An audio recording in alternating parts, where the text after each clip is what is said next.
Hello everyone, कैसे हो? आज आशा करते हैं आप लोग अच्छे होंगे, मस्त होंगे, स्वस्थ होंगे। फिर से एक बार स्वागत है आपका अपना चैनल केवीएस कोचिंग सेंटर में। और ये आज देखने वाले हैं section B, home science class 12th। अगर आप होम साइंस लोगे उनके लिए ये सब्जेक्टिव प्रश्न है।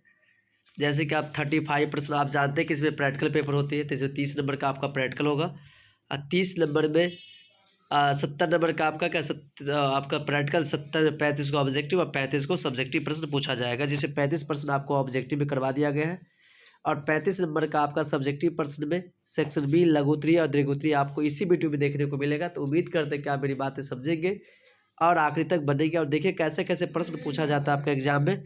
बहुत ईजी वे में पूछा जाएगा, ज़्यादा टफ नहीं रहेगा, तो आप समझ सकते हो।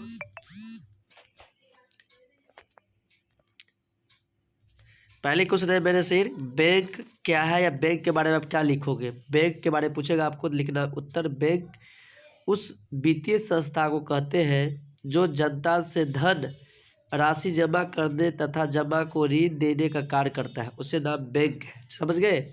बैंक के बारे में आप समझ गए कि बैंक उस वित्तीय संस्था को कहते हैं। समझ गए? तो आप यहाँ तक समझ पाओगे। क्वेश्चन नंबर 2 है,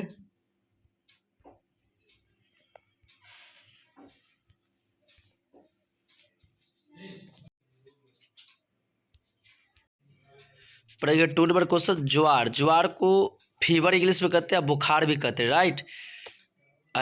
होम साइंस में आप ज्वार समझिए। ज्वार, ज्वार क्या है? जब शरीर का ताप सामान्य से अधिक हो जाए तो उसे दशा को ज्वार या बुखार कहते हैं।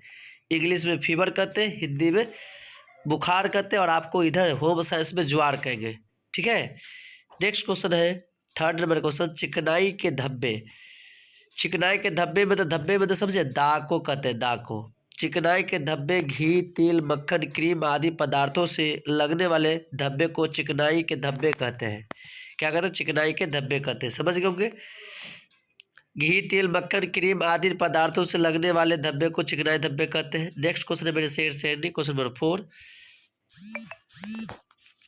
खाद्य स्वच्छता क्या है? खाद्य स्वच्छता क्या है? खाद्य स्वच्छता खाद्य सुरक्षा का अर्थ है कि विभिन्न खाद्य पदार्थों को उत्पादन, भंडारण और उपभोक्ता स्वस्थ स्थितियों के पूर्ण अनुपालन से किया जाता है।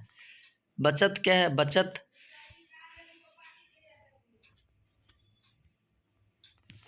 बचत बचत का अर्थ है कि धन को संरक्षित करने तथा बैंक में रखने, पेंशन फंड में निवेश करने इत्यादि से लगाया जाता है। निवेश से करने से इत्यादि से लगाया जाता है। नेक्स्ट है निषेचन। नर तथा मादा युग्मक के संलयन को निषेचन कहते हैं। नर तथा मादा युग्मक के संलयन को क्या कहते हैं? निषेचन कहते हैं। ठीक है। चलिए नेक्स्ट क्वेश्चन है 7। वेतन क्या है? वेतन, वेतन किसी नियोक्ता से किसी कर्मचारी को मिलने वाले अधिक भुगतान का एक स्वरूप है जो एक नियोजन संबंधी अनुबंध में निर्देशित किया गया हो सकता है।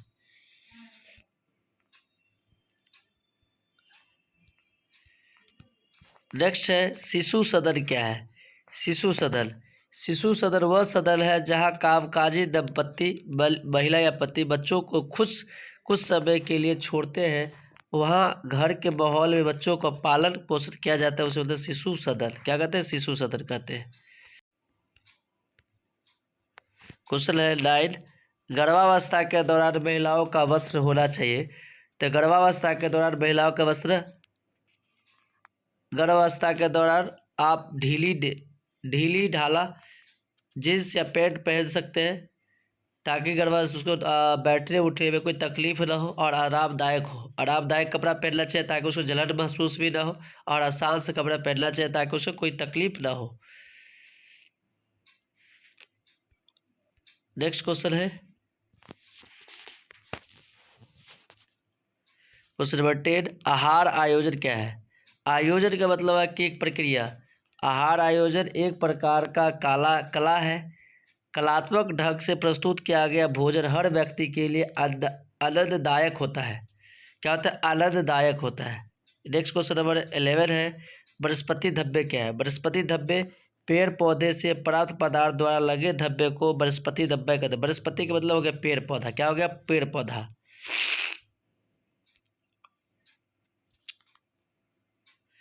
क्वेश्चन नंबर 12, पारिवारिक जीवन चक्र क्या है? पारिवारिक जीवन चक्र, पारिवारिक जीवन चक्र की अवधारणा में ऐसे चरण होते हैं जो विभिन्न जीवन की घटना को अनुरूप होते हैं।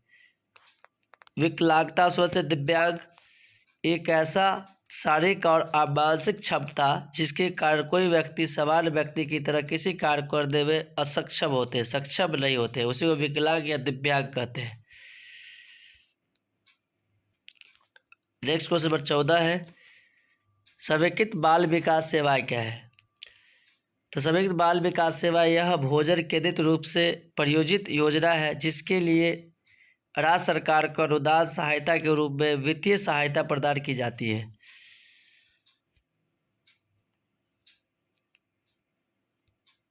क्वेश्चन नंबर 15, ऊनी परिधानों को देखिए। परिधान का मतलब होता है वस्त्र, कपड़ा। ऊनी परिधानों की देखभाल। ऊनी कपड़े मुलायम और नाजुक होते हैं, इसे प्रेस करने से बचाना चाहिए तथा धूप से भी इन्हें बचाना चाहिए। जहाँ पर ऊनी कपड़े रखे हो वहाँ नमी के पत्ते रखने चाहिए जिससे कपड़ों पे कीड़े नहीं होने लगे। यदि तरीकों से हम इनकी देखभाल कर सकते हैं। ठीक है, मतलब नीम के पत्ते। नेक्स्ट क्वेश्चन नंबर 16, वास्तविक आय। वास्तविक आय क्या है? यह एक ऐसा आर्थिक उपाय है जो खुले बाजार में मुद्रास्फीति के आकलन के बाद किसी व्यक्ति को वास्तविक क्रय शक्ति गणना करता है। विनियोग क्या है? विनियोग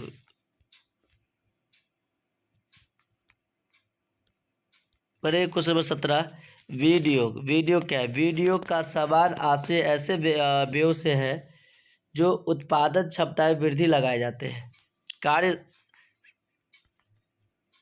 सरलीकरण क्या है? कार्य सरलीकरण किसी गणितीय व्यंजक को साधारण भिन्न या असंख्यात रूप में बदलने की प्रक्रिया को सरलीकरण कहते हैं। सरलीकरण मतलब सिंप्लीफिकेशन।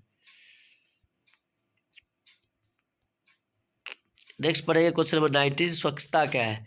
स्वच्छता यह एक ऐसी प्रक्रिया है जिससे हमारा शरीर, दिमाग और कपड़े, घर, आसपास और कार्य क्षेत्र में साफ सुथरा हो, उसी को होता है स्वच्छता, स्वच्छता अभियान। ठीक है, चलिए नेक्स्ट क्वेश्चन है 20, खाद्य संरक्षण। खाद्य संरक्षण यह एक ऐसी प्रक्रिया है जो संग्रहित भोजन को ताज़ा रखता है तथा उसे खराब होने से बचा कर रखती है। खाद्य संरक्षण मतलब खाद्य को बचा के रखना।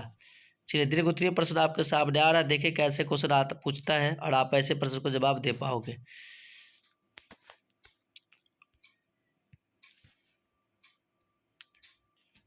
क्वेश्चन है दीर्घ उत्तरीय प्रश्न।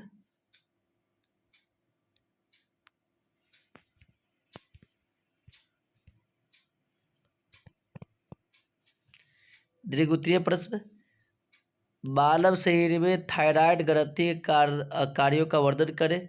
उत्तर, यह यू आकार की विशेष ग्रंथि कंठ के पीछे स्थित होती है। कहाँ स्थित होती है? यह पहले पूछे मानव शरीर में थायराइड ग्रंथि से निकलती है आयोडीन की कमी से घेंघा रोग निकलती होती है। ठीक है, तो यह यू आकार की विशेष ग्रंथि कंठ के पीछे स्थित होती है। यह दो पहलियों की बनी होती है। इससे निकलने वाले हार्मोन को थायरोक्सिन कहते हैं। इसी हार्मोन के प्रमुख कार्य निम्नलिखित है।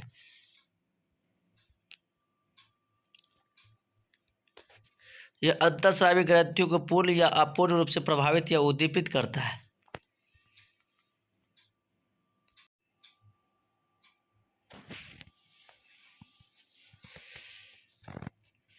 पॉइंट नंबर 2, शरीर में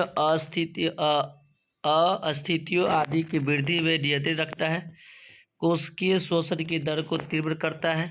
शरीर में जल संतुलन को बनाए रखता है। क्वेश्चन नंबर 22, ग्रामीण स्वच्छ से आप क्या समझते हैं? ग्रामीण स्वच्छता में सुधार हेतु तरीकों का वर्णन करें।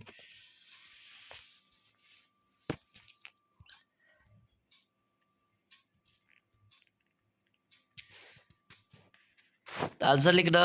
स्वच्छ भारत मिशन ग्रामीण का प्रमुख उद्देश्य गांवों की खुले में शौच मुक्त स्थिति को बनाए रखना और ठोस व तरल कचरा प्रबंधन के माध्यम से ग्रामीण क्षेत्रों में साफ सफाई के स्तर में सुधार लाकर उन्हें ODF प्लान गांव बनाना है, मतलब स्वच्छ भारत बनाना है हमें। ठीक है, इससे निम्नलिखित शामिल है।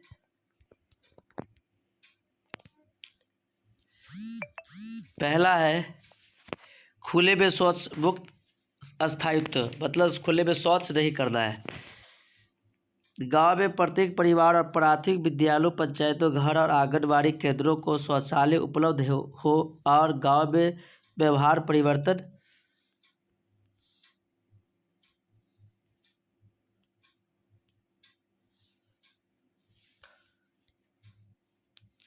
आंगनबाड़ी केंद्रों को शौचालय उपलब्ध हो और गांव में व्यवहार परिवर्तन का संचार जारी हो। विशिष्ट थीम्स पर आगे दी गई जांच सूची में उल्लेखित कम से कम 5 सूचनाओं, शिक्षा, संचार, ICE संदेश को गांव में प्रमुखता प्रदर्शित किया जाए। यदि गांव में 100 से अधिक घर हो तो वहां एक सामुदायिक स्वच्छ परिसर CS होना चाहिए। स्वच्छ परिसर जहां पर लोग बैठ के बातचीत कर सके और अपना एक तालमेल स्थापित कर सके। पॉइंट नंबर 2, ठोस कचरा प्रबंधन। इसमें न्यूनतम 80% परिवार और सभी सार्वजनिक स्थानों में प्राथमिक विद्यालय, पंचायत घरों और आंगनबाड़ी केंद्र सहित के लिए ठोस कचरे का प्रभावी प्रबंध किया गया हो।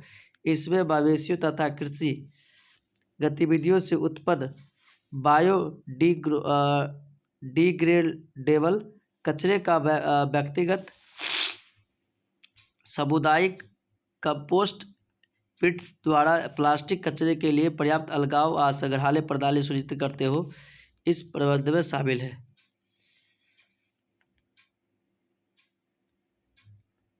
एक से थर्ड, तरल कचरा प्रबंध। इसमें न्यूनतम 80% परिवार और सभी सार्वजनिक स्थानों, प्राथमिक विद्यालयों, पंचायत और घरों को आंगनबाड़ी केंद्रों सहित के लिए तरह तरह कचरे का प्रभावी प्रबंध किया गया हो। इसमें रसोई उपयोग और स्नान से सृजित गंदगी, गंदाला पानी और बरसाती पानी, नालियों और व्यक्तिगत समुदाय सेवकों पोस्ट द्वारा सेफ्टी टैंकों का ओवरफ्लो से निकलने गंदे पानी, ब्लैक वाटर का प्रबंध शामिल हो।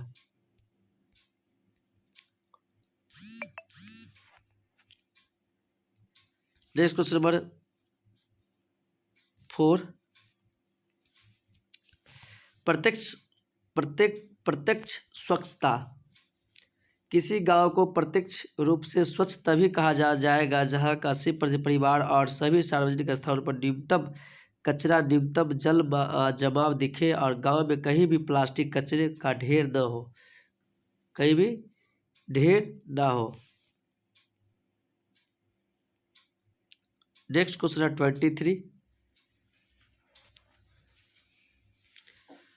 भोजन के अपमिश्रण से स्वास्थ्य पर पड़ने वाले प्रभावों का वर्णन करें। उस पढ़ेंगे भोजन नियोजन, आयु, लिंग, जलवायु, रोग की स्थिति, उत्सव, व्यवसाय की आवश्यकताओं को ध्यान में रखकर तैयार किया जाता है। बच्चों में शारीरिक वृद्धि तेजी से होती रहती है, अतः आहार में प्रोटीन की प्रचुरता रखनी पड़ती है। मानसिक कार्य करने के आहार में सुपाच्य भोज्य पदार्थों का समावेश किया जाता है ताकि पेट हल्का रहे और बैठकर पढ़ाई की जा सके। मंत्र जपने वाले इसलिए फल दूध पर रहते हैं चूँकि उन्हें घंटों एक आसन में बैठना पड़ता है। पुरुषों का वजन उनके श्रम को ध्यान में रखकर संतुलित किया जाता है। हल्का श्रम करने वाले को 72 कैलोरी प्रति घंटा आवश्यक पड़ती है। मध्य कोटि वाले को 75 से 150 कैलोरी ऊर्जा प्राप्त करती है। शरीर कठिन करने वाले को 140 से 360 कैलोरी ऊर्जा प्रति आवश्यक घंटा पड़ती है।